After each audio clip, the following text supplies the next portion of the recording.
Thank you all again for joining me for another Pneuma conversation.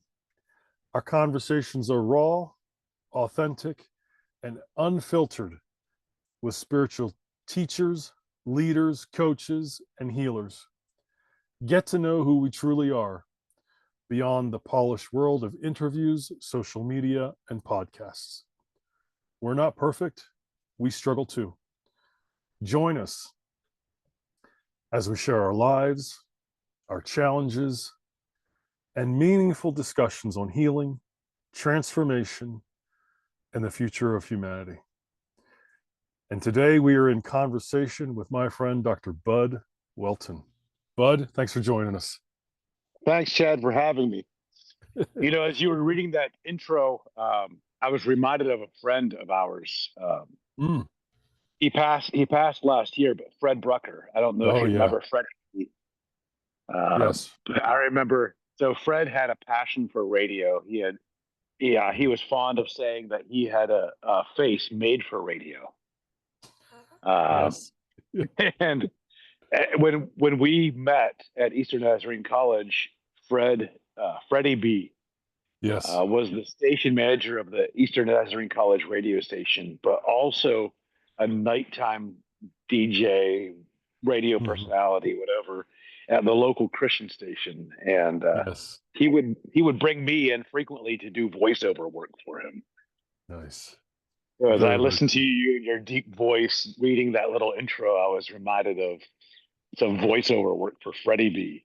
Yeah, Freddie B. Well, let's just start there. Let's talk about our friend Fred. Oh, what a dear soul.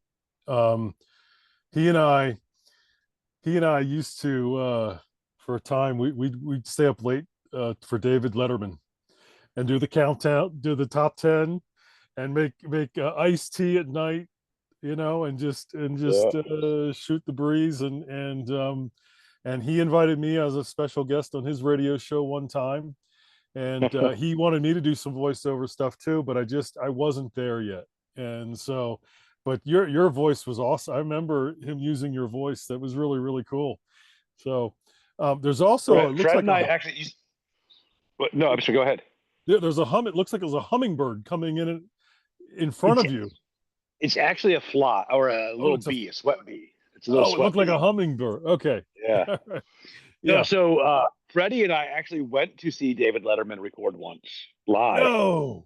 Yeah, we drove down to New York, saw David Letterman, hung out in Times Square for the afternoon. We saw all kinds of street performers. I was grateful for that the studio where Letterman show was recorded validated parking because we parked in a little parking garage, and it was crazy expensive if it wasn't validated. Yes. Oh, yeah. Yeah, yeah, yeah. But let me tell you about the first time I met Freddie. Yes, go ahead. So we're both from the Pittsburgh district, Yes. Pittsburgh area, and I spent a summer. Um, our church had family camp, church camp meeting, boys camp, girls camp, and during most of those meetings, I worked in the kitchen, and then during boys camp, I worked as a camp counselor. Okay. And Fred, if I don't remember, I think he was the like supervisor of camp counselors one year. And during girls camp, when I was working in the kitchen, I had some downtime, and I asked Freddie if I could borrow his car. Oh. And he said, "Of course. You know how to drive manual transmission, right?" Mhm. Now, I didn't even know manual transmission was a thing. So I said what every other 16-year-old would say, "Of course." And so he gave me, no questions asked, gave me the keys to his car. And over the next, I don't even know how long it took me to go the first half mile, but I learned how to drive a manual transmission by grinding his clutch so you wouldn't. Oh, good Yeah, times. I learned how to drive manual transmission in Freddie's car. And of course, knowing Freddie, he just went with the flow. No big deal. You Yeah, know, that's just who he yeah, was. he's a good guy. He was a Yeah, good guy. he was a good guy. Heart of So, gold. so Bud, for my audience that doesn't know you, tell us a little bit who you are, what you do, whatever you feel like sharing Hmm. as we get started So here. you introduced me as Dr. Bud Welton, and that's Yes. true. Yes. But before I could ever get there, I failed out of college 3 times. Mm. I actually spent time in state prison in Massachusetts. Freddie B, who we were just talking about, is actually the one who picked me up when I finally got released from state prison. Wow. Um, I so I guess let's go back because Yeah. Yeah. to tell you about who I am and what I do, you need to know a little bit about my story. Sure. Sure. Uh, my mom grew up in a very, very broken Mm. family. Her dad had been married 3 times. Her mom had been married 7 times. In fact, I believe that my grandfather is the third of those 7 husbands. Wow. My mom has dozens of siblings, half siblings. I don't think she has any full siblings. Dozens of half siblings, and never really saw how a healthy family should work. On top of that, my mom, among with most of the sisters who were raised in her mother's house, my mom is deeply emotionally dysregulated. She wrestles with diagnoses. It used to be manic. Mhm. Uh, Now it's bipolar. On top of that, she struggles with clinical depression and SADS. And my dad, on the other hand, grew up in a family in which mom and dad were married his entire life. He was the third of 4 kids, church going, faithful all his life. And now, 52 years, 51 years, they're still married. All right. So after 51 years, they're still married. But what happened in the in between? Um, I was sexually abused at 5 for lots of different reasons. It felt like, and this may be a conversation I have to have with my mother again now that I'm a little bit older, but it felt like she blamed me for the abuse. And what I Mm. experienced over the next 10 years was deep psychological emotional abuse. And at 15, I chose homelessness as safer than abuse.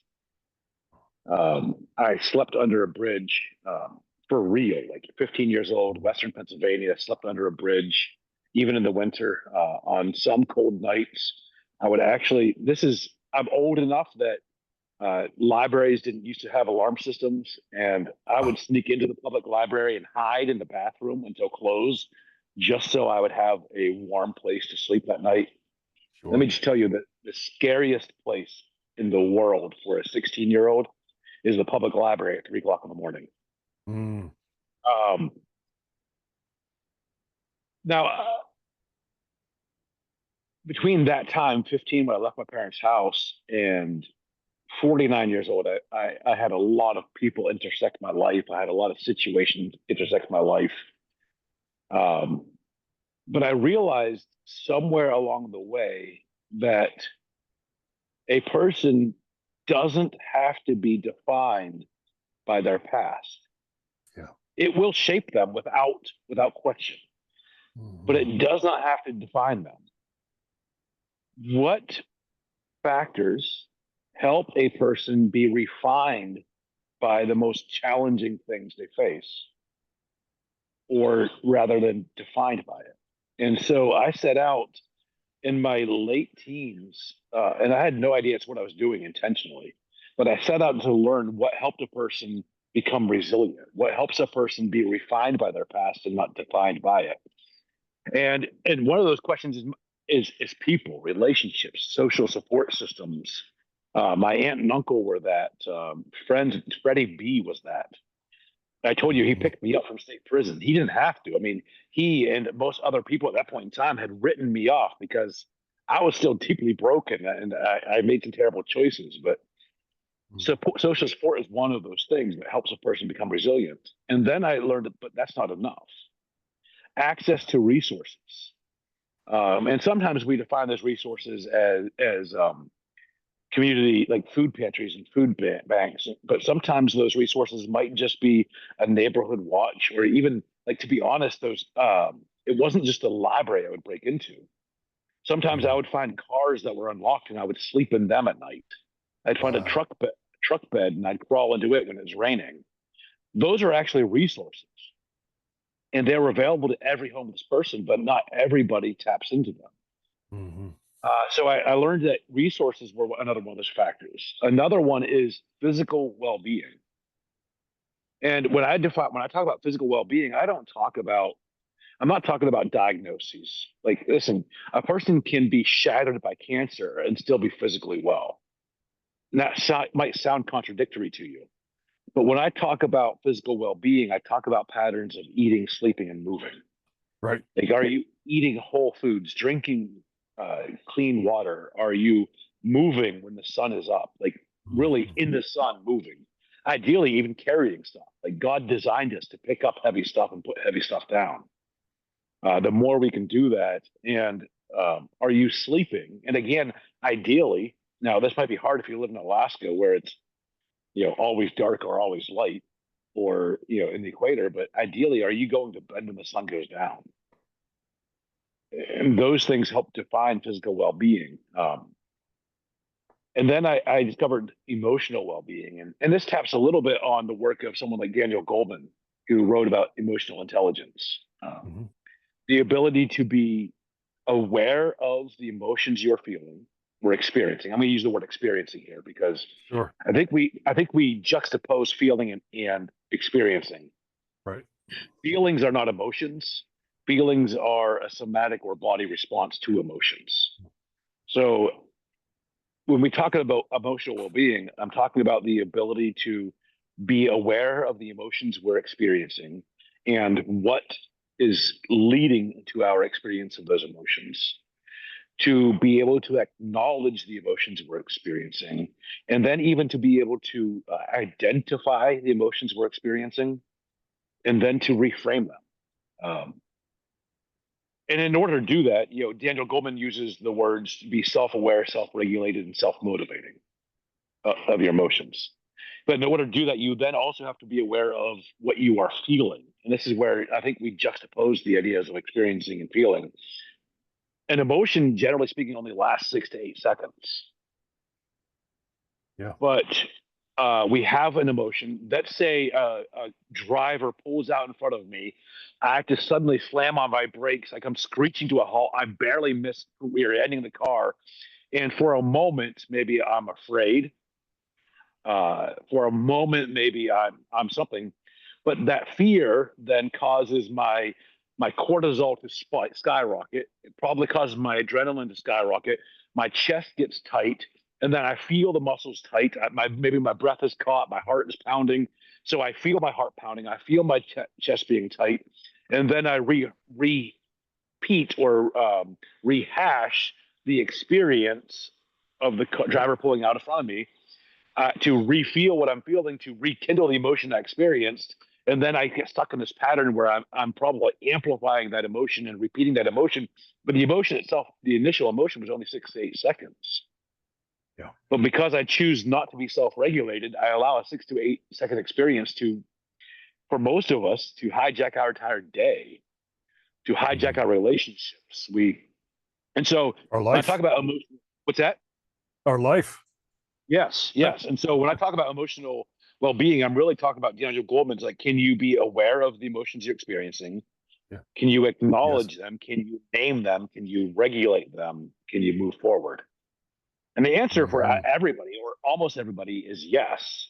Um, Certainly, Yeah. some of us are more emotionally dysregulated than others, but there are tools we can teach to fix that. So, the two other factors I talk about, though, when I talk about resilience, because this is a long way around to answer the question we started Yeah. addressing, Yeah. is I talk about, so I guess three more. I talk about social well-being. The social well-being and Mm-hmm. emotional well-being go hand in hand. You can never be more socially well than you are emotionally well, and most people will never be more emotionally well than they are socially well.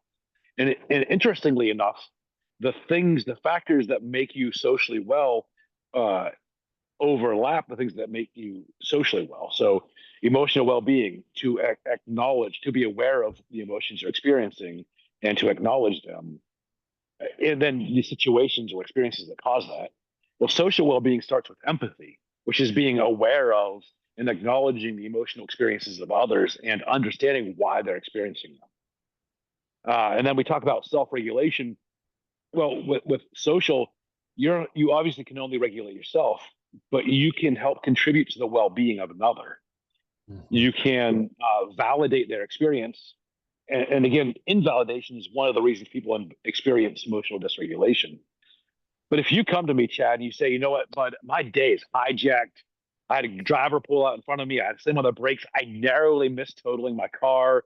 My cat was in the back seat, and she flew to the front seat, and I saw in my head my cat dying, and I've been a jerk the rest of the day. I could invalidate you and say, Chad, you're stupid. Why would you allow 6 to 8 seconds ruin your entire day? Now that's true, but Yeah. that's invalidating, right? What I Right. could do instead is say, Chad, man, I know how much you value your cat and your car. You just paid it off. That must have been a terrifying experience. I'm sorry you walked through Yeah. that. And then I can validate your experience, Mhm. and then from validating your experience, help you regulate your emotions Yes. from that. Absolutely. And then motivation. How do we motivate others? And so emotional well-being and social well-being really go hand in hand. And Sure. then I talk about intellectual well-being. And there's so many cliches. Leaders are learners. My specialty is leadership formation, leadership resilience, and that cliche, leaders are learners. But it's a cliche because it's true. If you're not constantly learning, it's the law of entropy. Things are either Yeah. growing or decline. They're either growing more chaotic or less chaotic. They're either growing more organized or less organized. They're either growing healthier or less healthy. There's no, and intellectual stimulation means what are you learning? It doesn't mean you have to read a book, but go out and experience something new. Try to put on somebody else's shoes and see things from their perspective. Go try a new hobby, try a new Yeah. food. I don't care. Just experience new things, learn new things, stimulate yourself intellectually. And then the final one, and this is kind of, I saved it for last because it's spiritual well being. Hmm. And I, I don't know if your listeners have picked up on this, but I met Fred Brucker, Freddie B, at a Christian camp, a Nazarene camp. I met Chad Yeah. Schober at a Christian school, a Nazarene college. I am a Christian pastor. I'm ordained in the Free Methodist Church. I'm ordained in the General Baptist Church. Um, I believe that there is one way, truth, and life. And yet is a spiritual reality that goes beyond what I believe. And research has validated and proven this. And this comes down to this, that a person who practices, no, let me start. A person who has a sense of transcendence, who is aware that they are a small piece of something much greater, something that transcends themselves. A person then who recognizes that because of that transcendent reality, they have a purpose in contributing to the greater whole. And a person who practices a lifestyle of prayer is spiritually well. Now, again, I believe personally that that way, that route is Jesus Christ. But the science is undecided on Jesus Christ. Like we can argue all that stuff, right? But science Mhm. knows that people who have a sense of transcendence, people who, because of that sense of transcendence, have meaningful purpose, and people who practice a lifestyle of prayer are spiritually well. And it's not just people, organizations are the same. They call it corporate social responsibility now, but organizations who recognize that they are part of a global reality, and as such they have a responsibility to make a contribution to that and practice and facilitate moments of meditation, mindfulness, and prayer. Those organizations are healthy and resilient. Yeah. And so 30 years ago, 30, 40 years ago, I set out on a quest to find what it is that helps some people be refined by traumatic experiences rather than Mhm. defined by them. And I discovered these things that help a person become resilient. And I fell a lot along the way.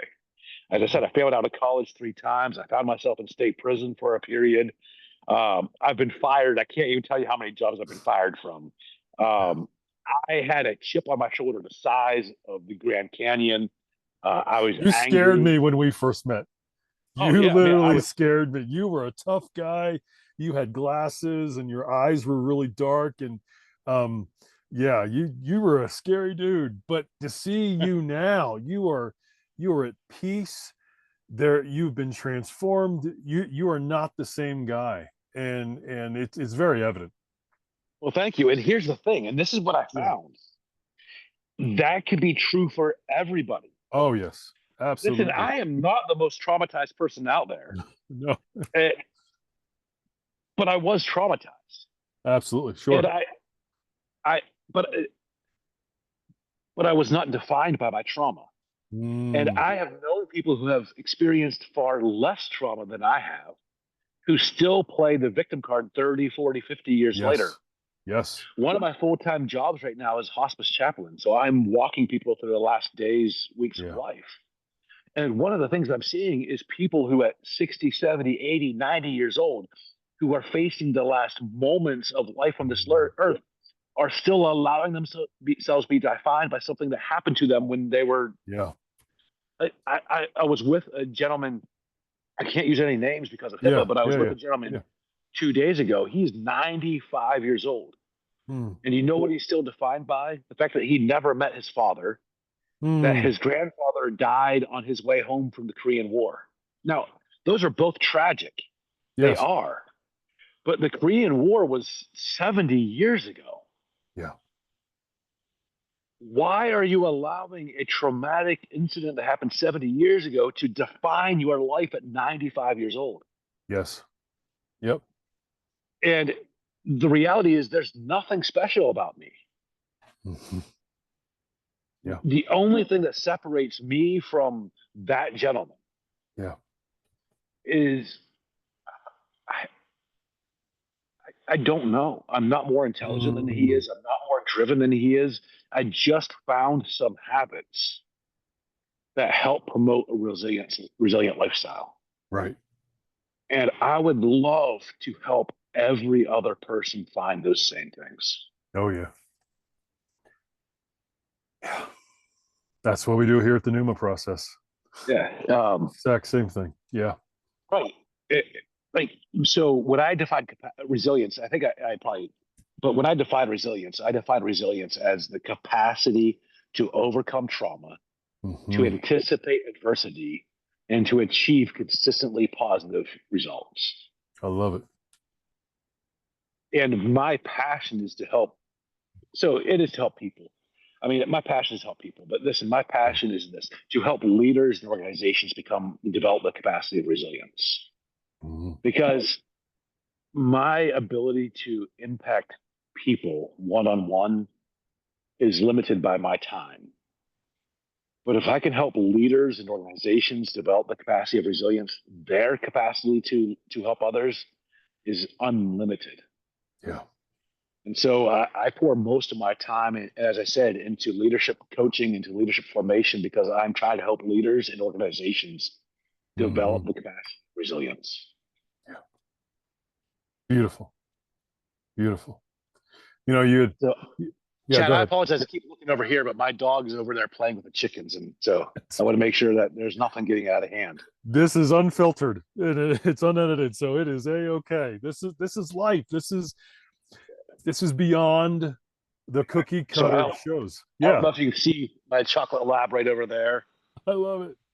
Uh, so I love it. she's This. actually she's actually my therapy dog too. She goes with me to Oh, visit hospice patients and oh, cool, families. cool, So nice, nice. No, dude, just I love it.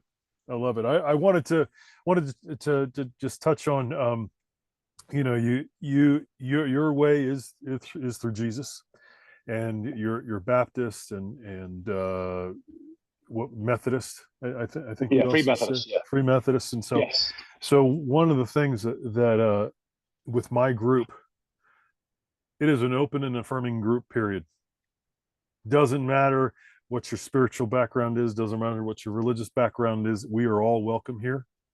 And so what is true for you, you just speak from your heart. That's what I tell people. And So so here's yeah, what I believe, Chad. And yeah. if I read the scriptures in Hmm. Genesis 2, it says that God knelt to the earth, like the Creator God, the God who formed the heavens and the universe, who holds the universe, the world in the palm of his hand, whose word of power sustains all that is. He knelt to the earth, and out of the clay of the ground, he gave shape to Adam. We like Adam here in English, right? But Yes. he gave shape to Adam, which Adam, really yes. means from the earth. Yes.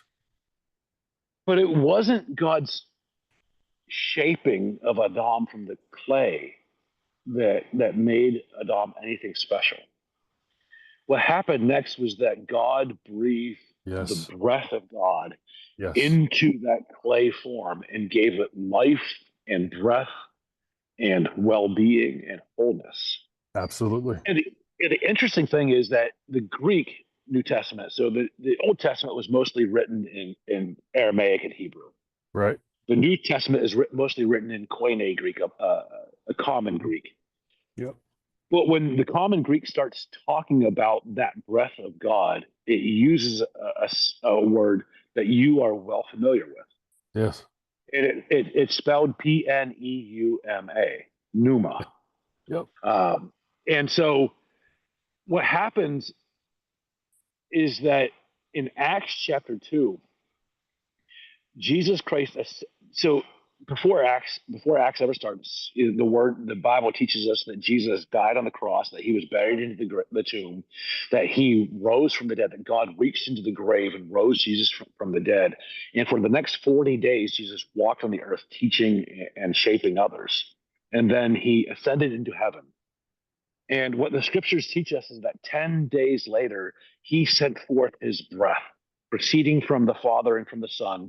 He sent forth the breath of God. And in Acts chapter 2, that breath swept in and fell upon mankind and once again fills us and inspires us and instructs us. And even that word inspire is interesting. Most people don't think about the word inspire or even the word expire. We use them every day. And we use expire when we talk about milk or meat, right? And we talk about inspire when I feel motivated to do something, or when I motivate or encourage somebody else to do something. But here's what the words literally mean. Yeah. X is out of, Yeah. and in is into, and spire is breath. When something is expired, it's because it's out of breath. And when something is inspired, it's because it's in breath. And in fact, it's in breathe. And what the word teaches is that we, as humans, as people, are in-breathed, inspired by the breath of God. Mm-hmm. And I like to say that breath lives in all of us, and that the power of the Creator lives in each and every one of us. So, and this might be where you and I disagree a little bit, and that's okay. Yeah, exactly. Yeah. So I believe that it breathes life. So I agree with you, and I disagree. Like the breath of life, the very fact that we live and breathe and have our being means that we have the breath of life. And that breath of life comes from the divine, without question. But I think there's a fuller expression of that breath available to people who confess Jesus. Okay. But here's the thing.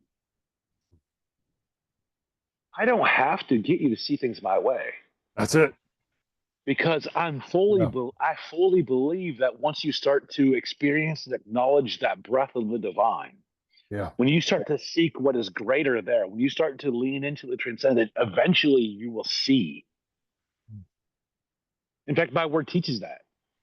The Bible teaches that if you seek, you will find. If you ask, it will be answered. If you knock, the door will be opened. And so you're right, and you and I agree that we all have the breath of the divine in us.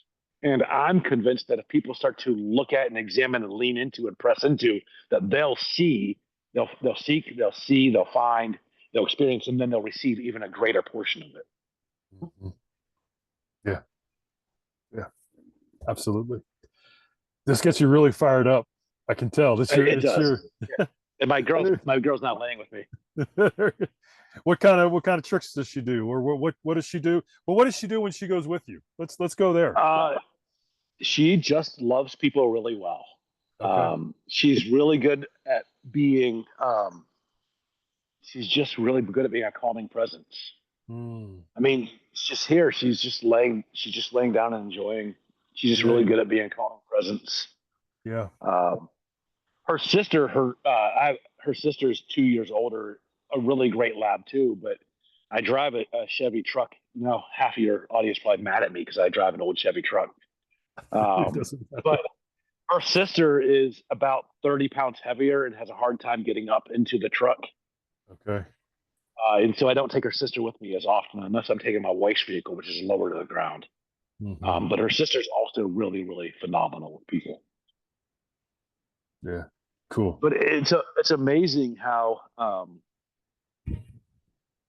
I don't know if you have walked through the dying process with anybody, I have. and it's different whether it's cancer or maybe heart failure or Yeah. cognitive decline or maybe just uh, it's different. But somewhere near the end, for most people, they get this place where their hands start to retract and become Hmm. becomes labored. Um, I'm not even getting to the what we call the death rattle. I'm just talking Yeah. about this place where the hands become contracted and breathing becomes labored almost across the board. Yeah. And I've seen over and over and over again when you bring the calming presence of a good dog into that, Mm. uh, the the declining and dying person seems to relax, and sometimes even retracted hands can start to open up just for a moment, just Wow. and your expressions begin to relax, and something about the presence of like I know a pastor I listened to years ago who said that God, there's nothing, the Bible doesn't have anything good to say about dogs, and he dismissed them outright. Hmm. But the difference, and before I worked with deaf and dying, I worked in a school in a facility with deeply traumatized teenagers, Mm.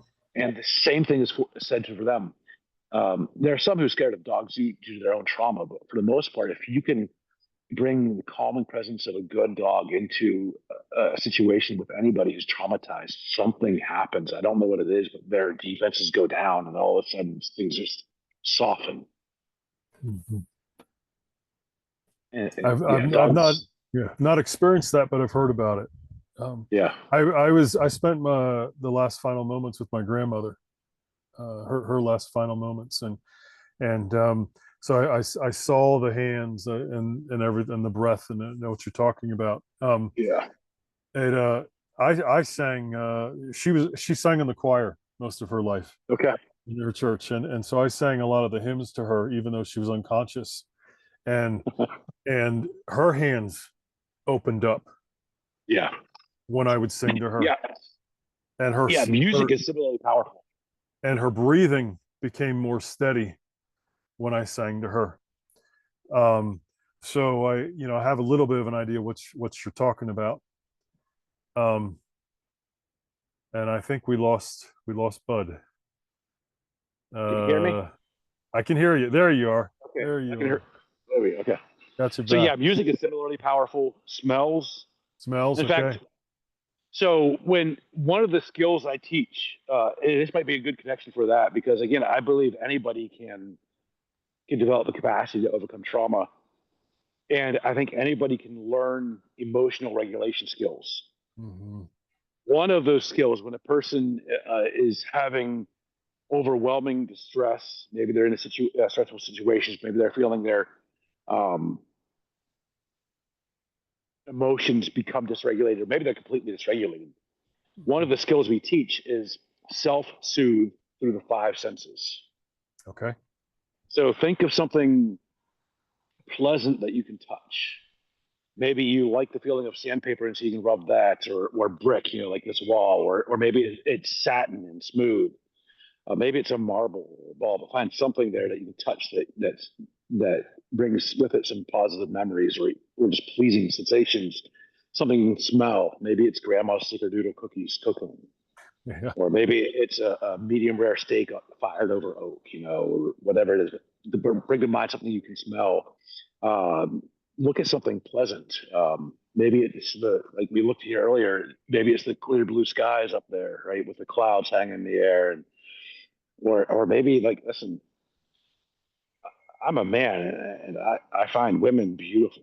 Like maybe it's that. or maybe it's the curves of a classic sports car, but find something that appealing, find something that sounds good to the ear, something that tastes good.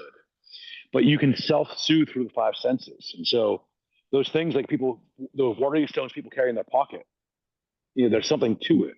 There's something, but it's not just the practice of moving. It's because that smooth surface is soothing.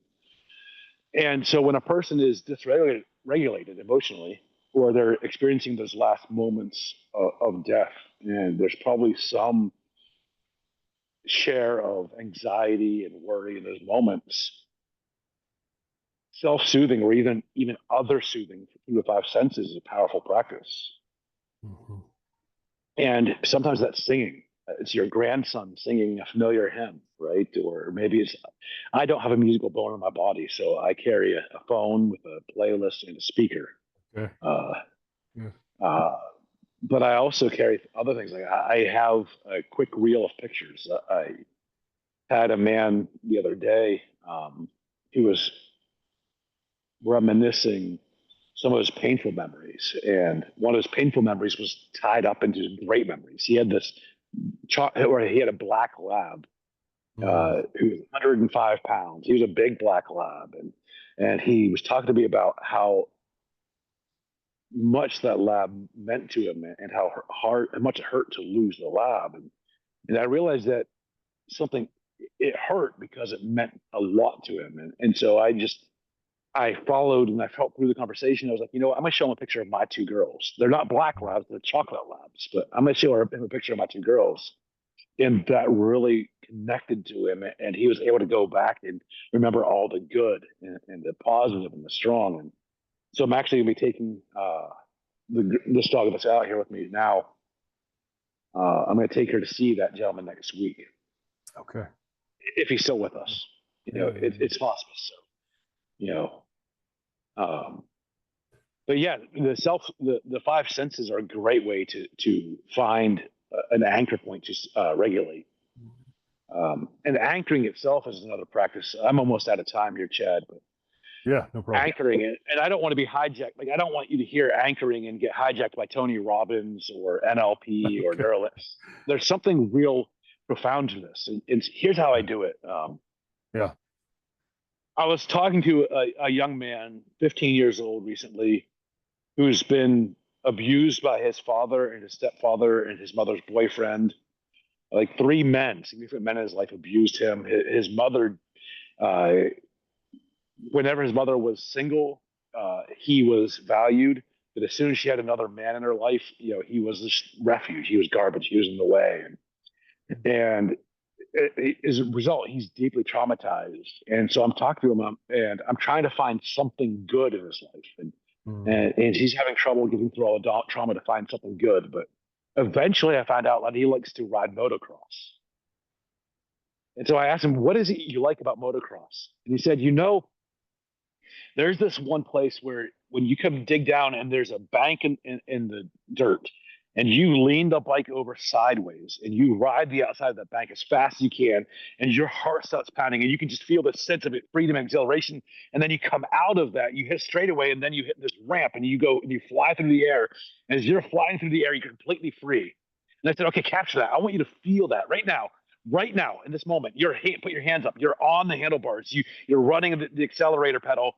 You have your left foot your left foot right on the peg. You have your right foot or on the clutch. You have your right foot on the brake. You're getting ready to catch your landing, and you feel completely free. Feel that. Do you feel that right now? And he said, yes. I said, okay, now I want you to take your hand right off the accelerator and put it on your wrist. And there's a pressure point right here, right where I want. So there's a pressure point.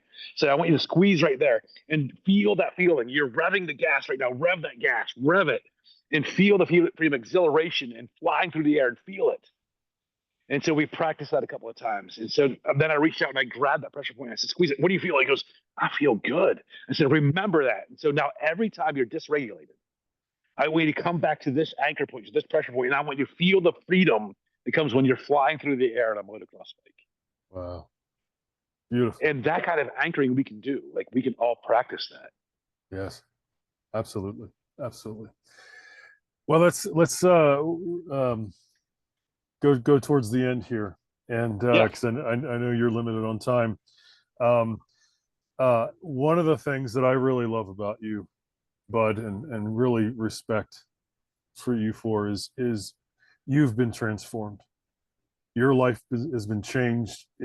People see it, and I also love and respect the fact that we can have this conversation even though there are some differences, and Right. Absolutely. and that's what the Pneuma process is about. That's what my meditation groups. That's what my Pneuma family is about. It's all about accepting and loving each other and having a common conversation and ignoring all the little. It's usually just little minor details that we don't agree on, but yet we make them so big. And We so do. and it's not necessary. And so I love you and I thank you for being in my life and for being on here. And if anyone wants to get in touch with you, I'm gonna have your information in the show notes. But if anyone would like to get in touch with you, how can they do that? The easiest place is to email me. Go to my website, primalresilience.com, or email me at bud@primalresilience.com. Primal as in old, maybe the primal diet, whatever you want to think of there.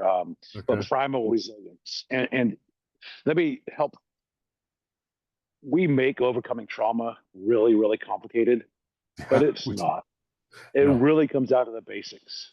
Yes. And that's why I use the title Primal Resilience. Mm, We're not reinventing the wheel. Like we've known for thousands upon thousands of years the power of community, the power of yeah. society, the power of awareness. Like, listen, why are sometimes like hypervigilance is real? Hmm. Why? Because listen, if we're walking through the woods and we're hungry, the danger doesn't come from the raspberry that we don't see. The danger comes from the lion that we don't see. Yeah.